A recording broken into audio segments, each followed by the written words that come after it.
Yeah, my name is Tiamua, and I'm with Reed.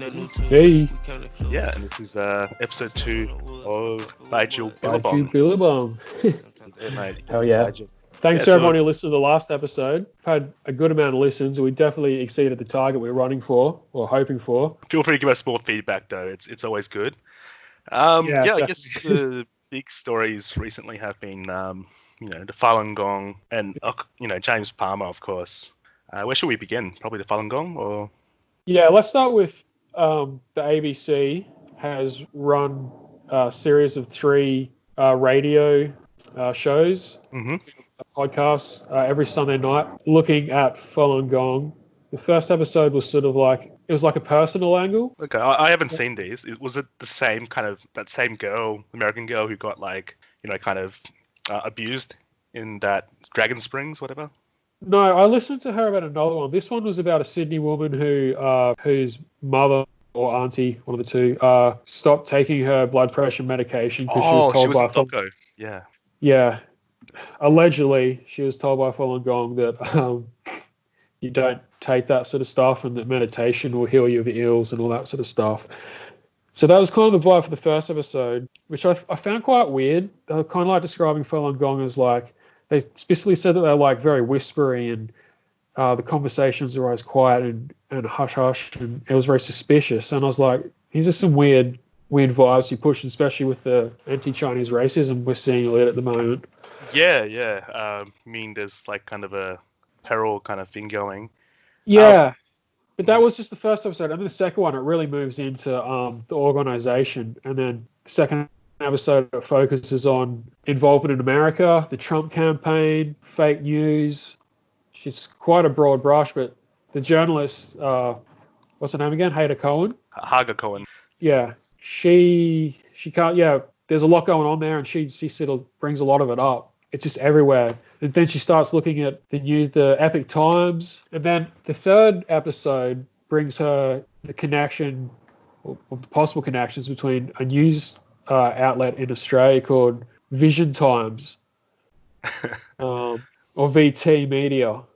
Now this is where it gets really spicy, because this is now in Australia, and Yeah, and Marie Ma, she also sits on a public government board. Yeah, sorry, what did you say? Yeah, so did you want to introduce the characters? Yeah. So Vision Times, or Kan Zhongguo in Chinese, or just basically looking at China. They're very mysterious, because if you ever go to like a Woolworths or any sort of Chinese shopping market, you'll see 2 baskets outside them giving out free. There's like free newspapers to pick up. No, you don't have to spend any money. And one of them will be Epoch Times, and right next to it will be Vision Times. So that makes you usually think like, oh, well, that's what my local Woolworths all have them for some reason. I'll take a photo next time, and it's just weird because you don't have to pay any money, and there's very few advertisements in them. So like, how are they like getting money to publish paper news?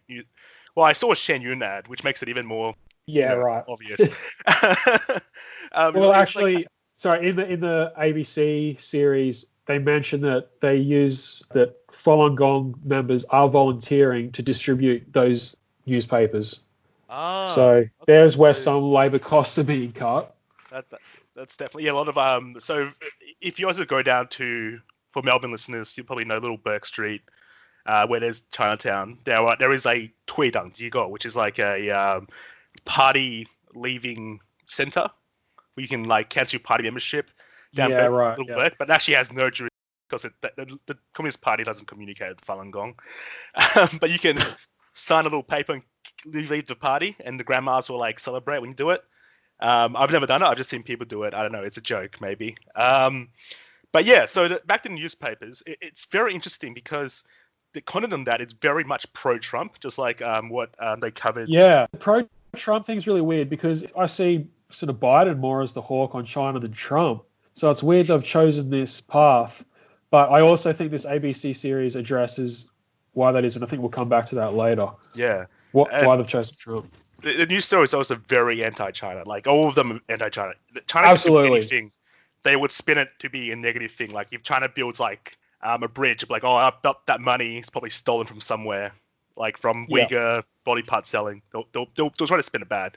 And which is what leads us to Marie Ma, who's been recently been appointed on a public government board. So she's paid by the government to sort of head this Australia-China board. Well, not head, Yes. but she's part of the members, which makes it even more shady. Like, why was she chosen? And, Yes. and yeah, and she's really good friends with Adam Nee, who's also another member. He's like an academic. He's also from China originally, Shanghai. Oh, really? Yep. And he used to work in Canberra, I think. And he used to be very much pro Clive Hamilton in terms of the silent invasion narrative. But recently he's changed around a bit. And for someone that used to write op-eds for Vision Times, now he's actually calling out Vision Times. Well, Catherine Young had a go at him. Oh, yeah. She said in my replies, well, actually, she said he was boring. She said, like, he's boring or something like that, you know. Oh, he's very academic, yeah. Yeah, well, I think she was pointing out that we shouldn't really be listening to someone that is not really important. Well, that's what the vibe I was getting. Yeah. Adam Nee is like that nerdy kid you probably didn't go very well in high school. That's the vibe he gives off. Yeah. I have noticed that whenever he does play both sides, if he doesn't pull that total anti-China line, he will just get bombarded with people having a go at him. You know, like he gets branded as CCP. Yeah. I mean, that's kind of normal for everyone that's in the public view. Like David Brophy, he's constantly attacked as a useful idiot just for being balanced in his. Absolutely.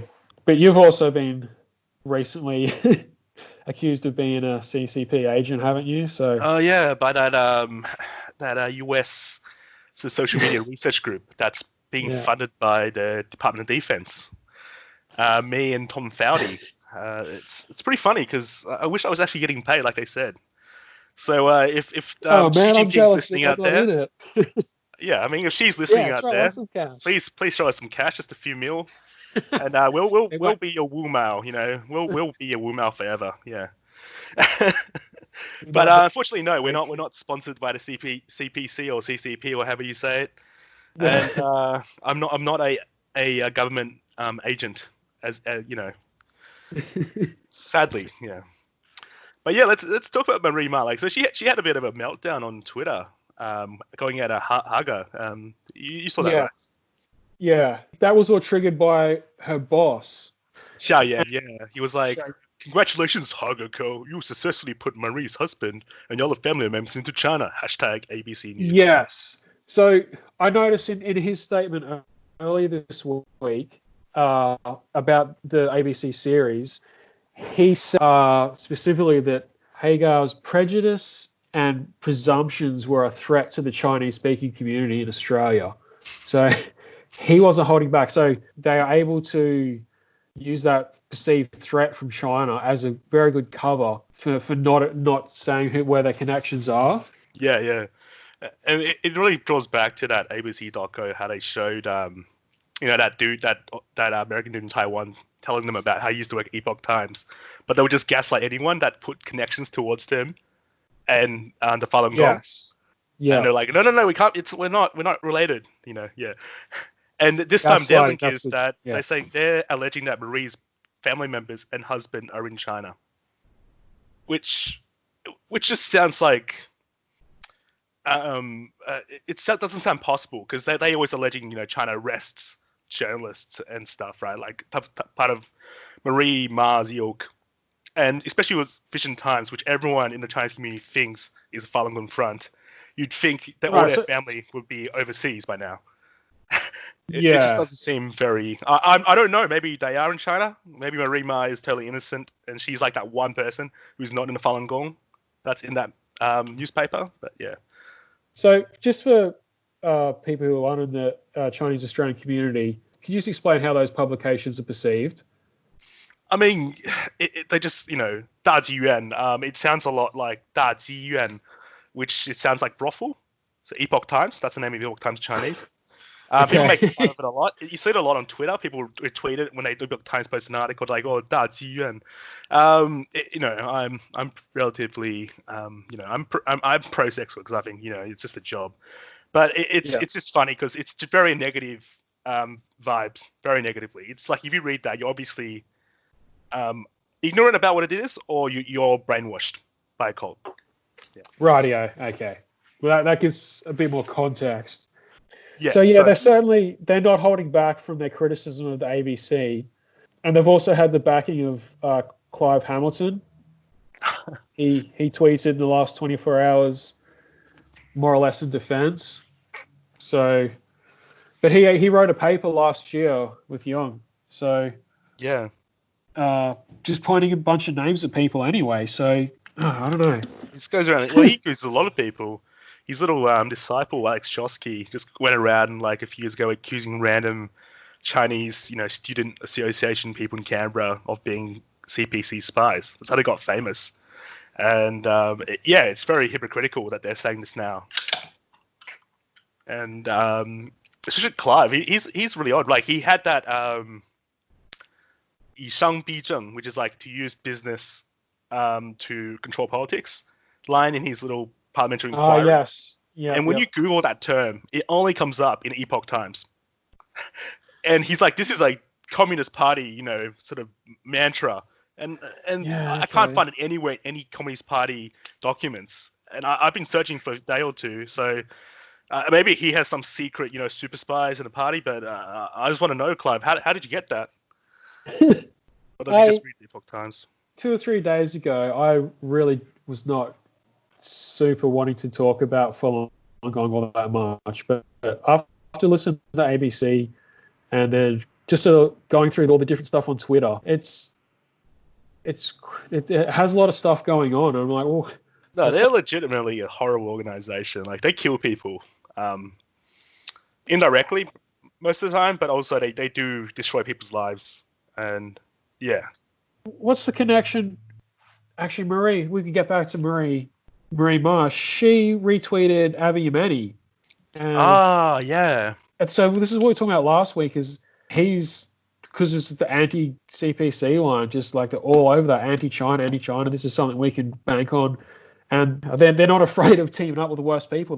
They've got the thing with Bannon going on over in America. I mean, they used to have who was that Taiwanese One Nation candidate in Queensland a few years ago? Lin something, Lin Shuren. Yeah. She also was a Falun Gong, like she did a lot of events at the Falun Gong as well, and that was connected to One Nation. So they're not scared at all to do whatever they want. Right, and this is like I didn't want this show to be like an investigative journalism one, but I'm just like looking at these connections with like the right wing and stuff, and I'm like, Jesus Christ, this is scary as hell. It's so weird though. Like the whole thing is based off this wacky, fake sort of whole thing. With like Qi Gong Blast. Qi like Ki Blast, like Dragon Ball Z, like that kind of crap when they levitate. Yeah. I don't know. What do you think of the meditation side of it? Is there anything benefit from just the meditation or? I'm not sure. I'm not a health science person, but I'll be honest, this might sound a bit accusative, but Clive does it to everyone. So I think Clive might have practiced it at some time in his life. He definitely fits the bill. Greens voter. Yes. Guy, 70s, 80s guy. Yeah, he's just practicing his qigong in his backyard, and he might be Falun Gong. We don't know. I can see it. That's fucking hilarious if we are the guys to discover that.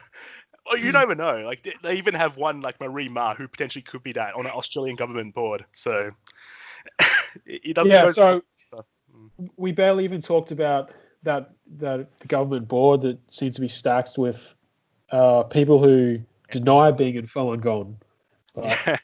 Young. Yeah. So and as $44 million. David Brophy mentioned, he's sorry, say that again. It was $44 million spent over 5 years on his board. So what did Brophy say? So David Brophy said, if you have a group like this that's supposed to be engaging with China, there's a high chance that China's just be like, I'm not talking to you guys, and they'll talk to another group. You know what I mean? Yeah. I mean, brave man. You don't want the Falun Gong to attack you. I mean, they will. They have the strongest, like, so under the strongest social media kind of like army forces around in terms of brigading. Yeah, that was. Look at the ABC video. It's like the downvotes are just massing up every day. Yeah, they have a serious presence, and actually, I did write this down. because I found this account, this weird account on Twitter, and in the bio, the profile picture was of a white woman, and it had "All Lives Matter" in the bio, and the tweet that I found was defending Falun Gong, and I'm like, okay. Oh. Then I looked at the other tweets, pro Steve Bannon.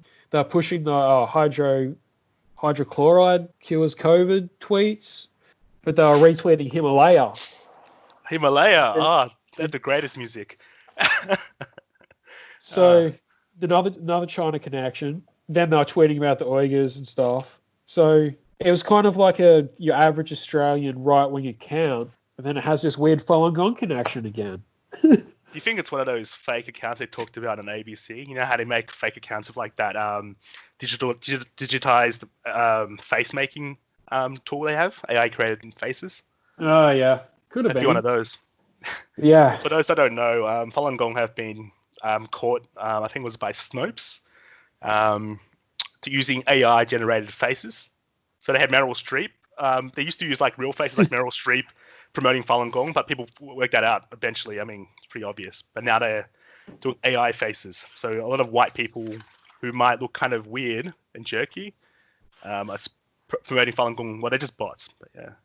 But yeah, that board it's called the National Foundation for Australia-China Relations. Yes. And it's filled with China hawks and Falun Gong, alleged Falun Gong members. Yeah. So it's probably not doing well for relations.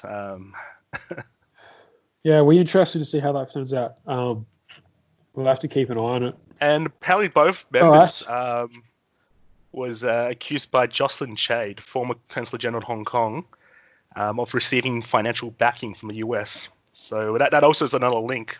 Okay. To the US base, Falun Gong. But yeah. So yes, she seems to be another person who's been sort of sticking her head out from the crowd a bit as well on this one. Doesn't appear to have Twitter though, so I don't know. I mean, she might be a bit better because she was part of the old Australia-China Council that got replaced by this one. So she kind of lost her old job, and it's. I mean, if you're sitting on a board, it's so bougie. It's basically free cash. You just sit there and I don't know what. She probably still have the power and influence. Yeah. Oh, I'd love a job like that. No, I wouldn't.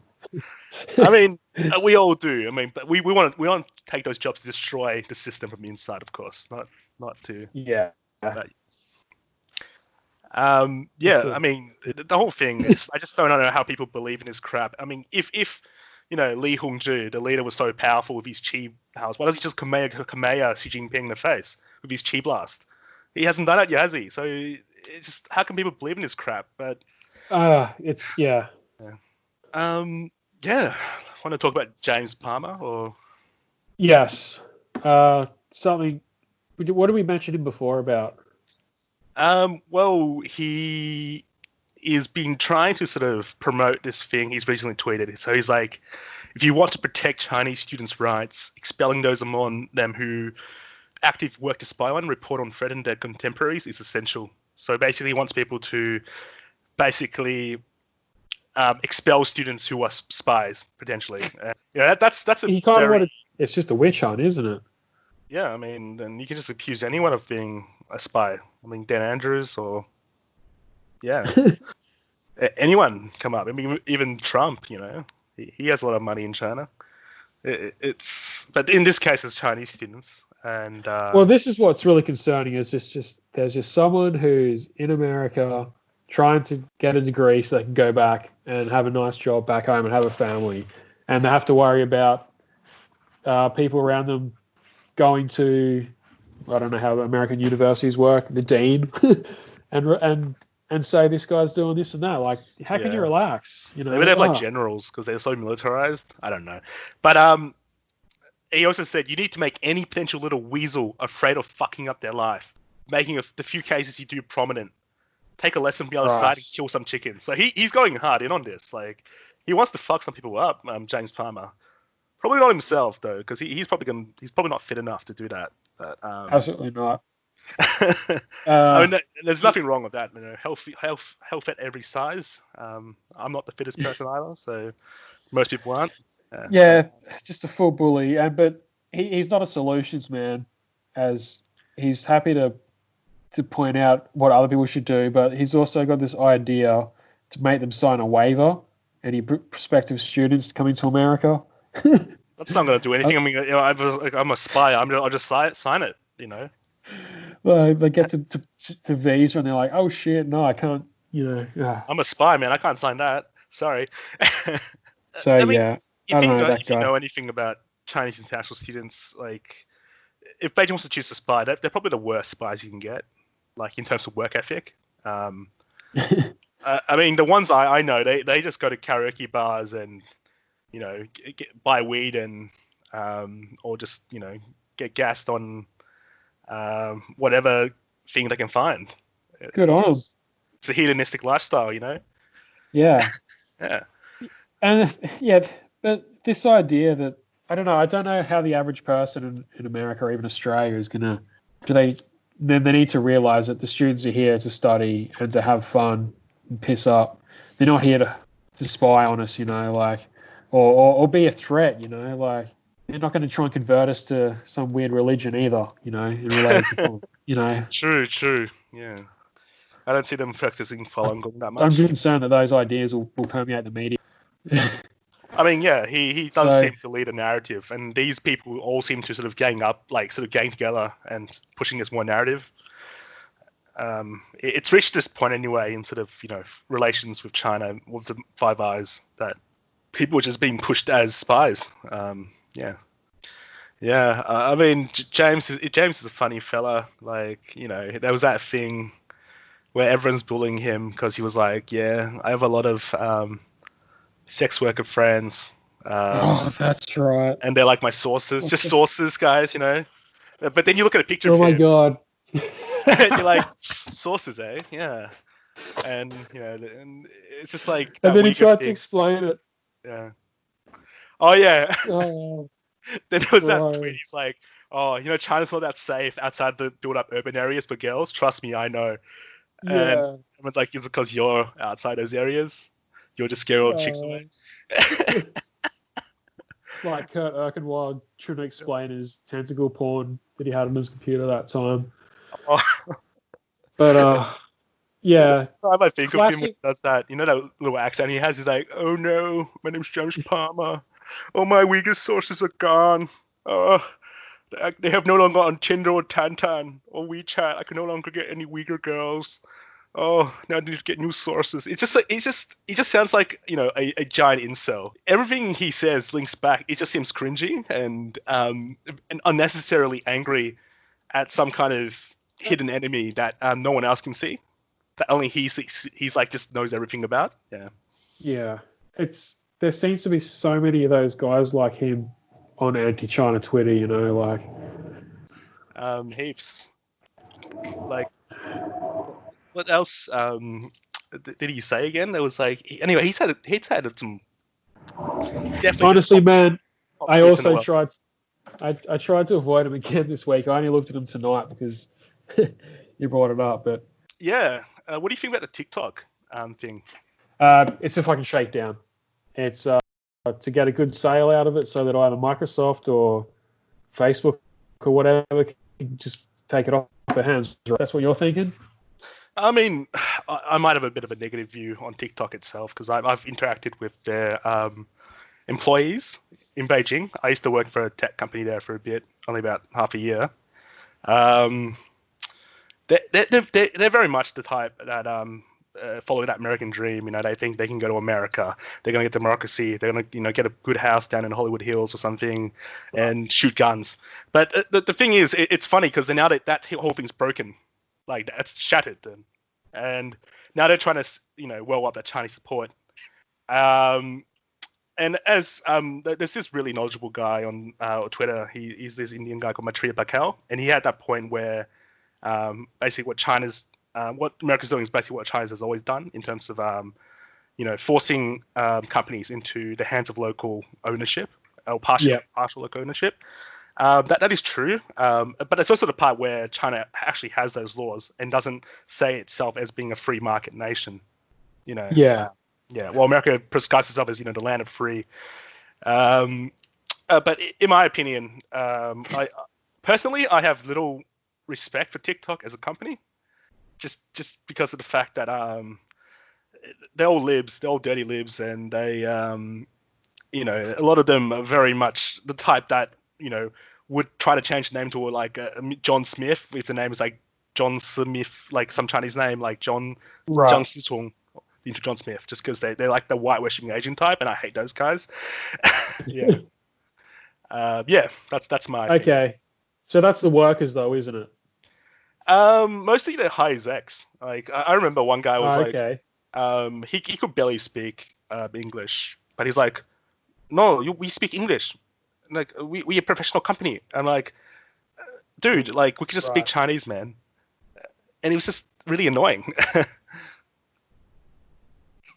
And whatever. So, and who's TikTok owned by again? Zhang Yiming. He's also has spoken in the past about how good America's democracy is as well. So if you know what the real state of America's democracy, it's barely working. Right. So yeah, they must be going through a bit of a crisis. Yeah. When they like you said, their dream was the American one. The American dream's not looking too good at the moment. So that's why they're holding up communist flags now. They're like, yes, yeah, we love China.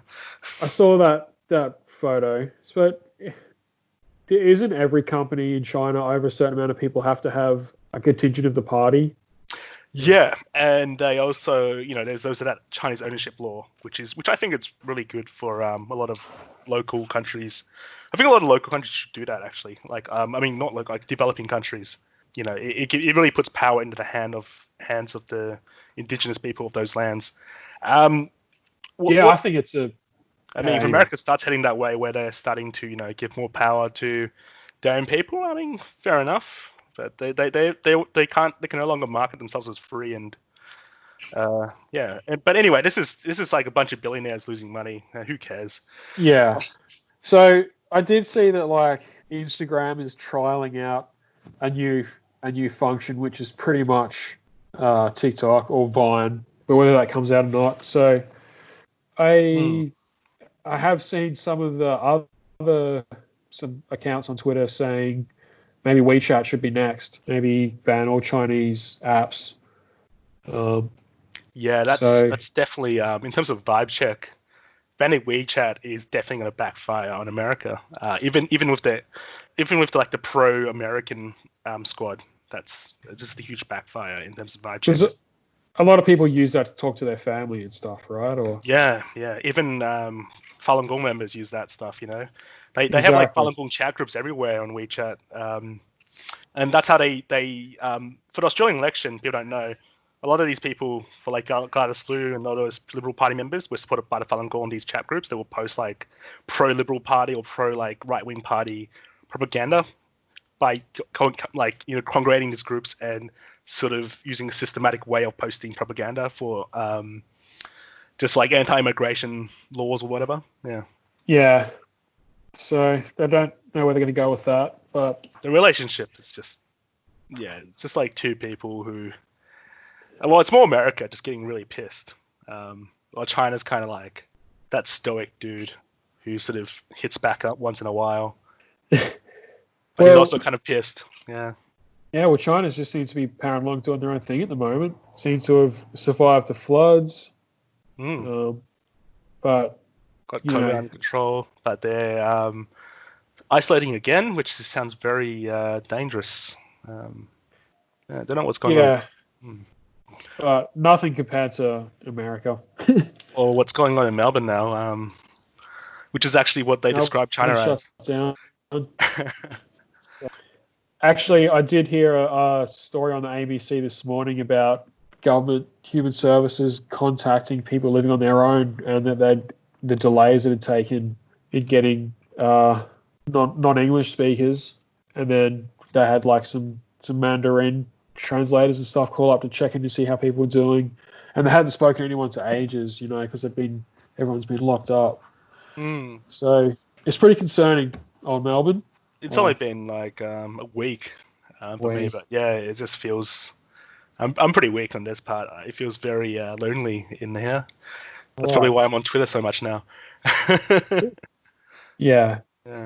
And we just had a new directive now, because I live in an apartment, saying only residents will come in, not even like food delivery people, anyone. Yeah. Oh, really? Yeah, no one can come in the building anymore. Not even like repairman or whatever. It's gone that So serious. do you have like an outdoor space in your apartment you can like stretch your legs or? No, we can still go down and walk around because it's apparently part of Victorian human rights Oh, okay. thing. Yeah, but it's pretty tough, mate. Yeah. Um, Otherwise, I heard a lot of people talk about kangaroo getting chopped, getting his head chopped. Oh, did you? Yeah, they were commenting on. They were like, "Oh, that's very provocative. Are you trying to like anger people?" I'm like, "Oh, I don't know. I didn't choose it. You chose it, so." Yeah. Yeah. Damn right, it's pretty provocative. It's a great piece of art from I don't know how to pronounce his name. Baiju. I don't know who that is. Is he famous? I'll let it. Yes. Okay. So the artist behind our podcast artwork is a self-proclaimed Chinese exile living in Sydney, and he creates lots of anti-China artwork, I guess. Oh, is it Baiju? Yeah. Him. Oh God. The man with like the Genghis beard that sort of walks around. Yes. Yeah. Yeah, he's part of that crew. So, yeah, just an incredible image. And when I first saw it, I found it so funny. Yeah, same. I mean, like that's meant to be anti-China. I'm like, man, China's cool. It's like killing a kangaroo. That's awesome because kangaroos, I don't know. For me, they're not that cool anymore. You just see too many of them. They're kind of like the rats of Australia, you know. Well, the kangaroo has a hat on its head, and it's one of those hats you get when you graduate university. I don't know what they're called. The ones that throw up in the air. Mortar. Yeah, mortar, I think. Yeah. It's one of those. So I think it's to symbolize Chinese Communist Party infiltration of allegedly at Australian universities. Yeah, mate, with all those, rich intelligents driving their Maseratis down the street, influencing us to hate rich people. That's how they're creating Marxism, by getting all these rich people to come over. Yeah. And making us hate them. They're like, damn, those rich people want to start, increasing the housing prices, apparently, Invoking Maoism right there. Yeah, that's it. Yeah, man, that's Xi Jinping's just like 50 moves ahead. He's just like, he's a super genius. He's like Frieza before Goku Super Saiyan. Yeah, it's just crazy. Every decision, he's there. That's what you need. That's what's important. Yeah, dude. His signature is on every fucking document. He just signs everything, man. Everyone's Xi Jinping. Everyone is. You don't even know. We could be Xi Jinping, man. We could control. He's like Bran in Game of Thrones. It's crazy.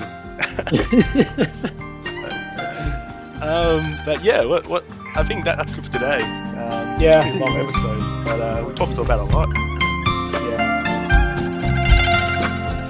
英雄花间意，歌曲人影稀。谁知明日时分里，台上望真心。唱一曲别离，谁在君怀里？